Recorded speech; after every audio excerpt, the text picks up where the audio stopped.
Welcome back, fellow gamers. We have for you today another anti-deck tech. I haven't done one of these in a while, so if you are new to the channel or this is one of the first times you are coming by, an anti-deck tech video is where I look at a specific commander and I give some ideas on how to beat that commander or that deck piloted by that commander for that certain strategy. It's not really geared towards a competitive meta. It's more or less like Kitchen Table Magic, where if you've got a friend that has a certain deck and you're having trouble with it, or you just want to show them up or show her up, these are some of the cards you can use to better your strategy and really give your deck that extra push against that particular deck. So, who are we attacking today? We are going against the Dragon. Since Commander 2017 is out, no doubt some of you have had trouble playing against this deck. So, what do I recommend? Well, this deck, if we take a look at it, is filled with a lot of dragons. It's got a lot going on, but it's really a creature based, making sure your dragons are out and attacking. So how do we beat this deck? Let's have a look. So I actually like Dusk Dawn. This is a card from Amonkhet, so it's destroy all creatures with power 3 or greater. And then the second part of the card afterwards is just gravy if you have a lot of smaller creatures. Moving on, some of the dragons have trample, or there are ways of giving other dragons trample. So let's just go and put in Archetype of Aggression if that is the case with your opponent's deck. If there's a lot of trample and you see you're getting run over a lot, this card will prevent your opponent's creatures from having trample while giving your creatures trample. So it's a great way of going by it. But even if you get rid of trample, sometimes the creature is still able to attack, whether it's just by flying or maybe they have haste or they're giving themselves a way to have haste.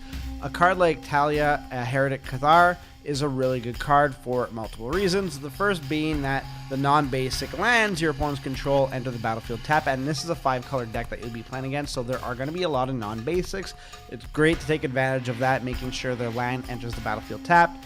Even though most of the lands do already enter the battlefield tap that come into the precon, but if you're facing a deck that has upgraded their lands, so maybe they have fetches, maybe they have shocks, or even dual lands, you'll be able to tap these and make sure that they just stay tapped and it takes them an extra turn to play their stuff, but also creatures enter the battlefield tapped. There's a lot of ways this dragon deck can really just come out of nowhere, and this kind of prevents that from materializing, or at least slows it down a bit, so his turns would have to happen later. You could also use Authority of the Consuls, which helps give your deck some redundancy in terms of your opponent's creatures entering the battlefield tap.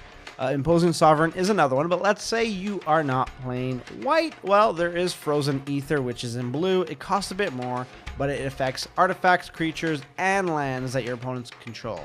Now, in the lore, angels and dragons don't really get along that well, so having a card like Blinding Angel, which will allow you to deal combat damage to your opponent, and then your opponent skips their next attack step, you're denying your opponent the combat phase. So that's highly powerful, but you look at it, it's a 2/4 flying. This dragon deck has all kinds of flying. How do we get around that? Well, I would suggest pairing Blinding Angel with cards like Bower's Passage, and sticking with that kind of angel theme, we have Descent Upon the Sinful, so it's just exiling all creatures. So get rid of all the creatures on the battlefield. If you don't have a favorable board state, it's pretty much a good way of resetting things. You're avoiding those dragons going into the graveyard. If there's any type of recursion, any type of other shenanigans you can avoid, that's great. And then also if you have Delirium, it will put out a 4/4 white angel creature token. So that might help you against the next dragon that your opponent might drop. Now, I touched on messing around with non-basic lands before, and I think it's important to note that Blood Moon is a viable card for you against a 5-color deck. It really screws with the mana base. The only thing I'd see wrong about this card is that it's kind of expensive, so most people probably choose not to run it. Another aspect, just to deter players from attacking you, is Hornet Queen. You should consider dropping onto the battlefield just because it can really slow an opponent's attack phases down. Next, I want to highlight 3 enchantments. Sandworm Convergence is a really good card that came out recently, so it should be readily available.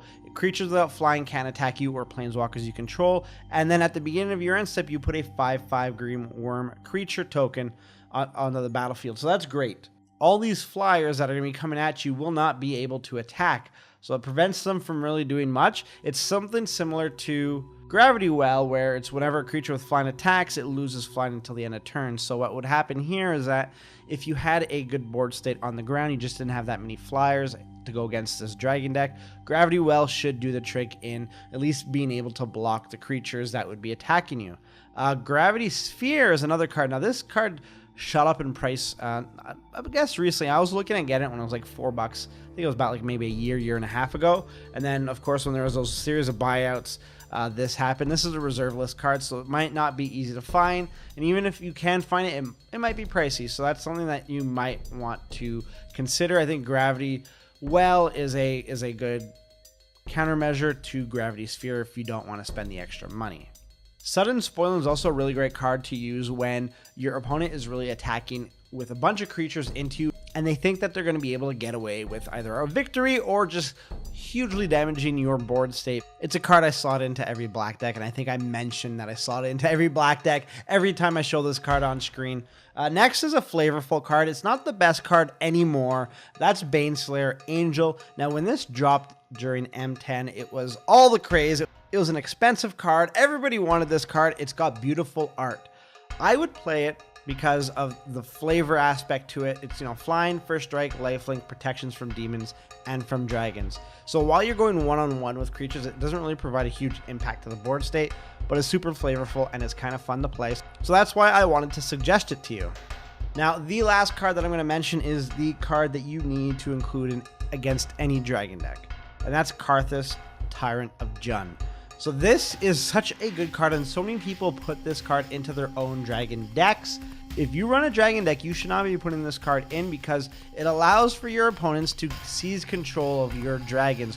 So there you have it. Those are the cards that I wanted to highlight. Let me know what cards you think I should have included in this anti-deck tech. I would love to hear it. If you'd like to see any more anti-deck tech videos around a commander that might be giving you a hard time, let me know in the comments below. I'll make sure to put it on the list and get a video pumped out as soon as possible. Really like to thank you for making me a part of your day, and until next time, good gaming.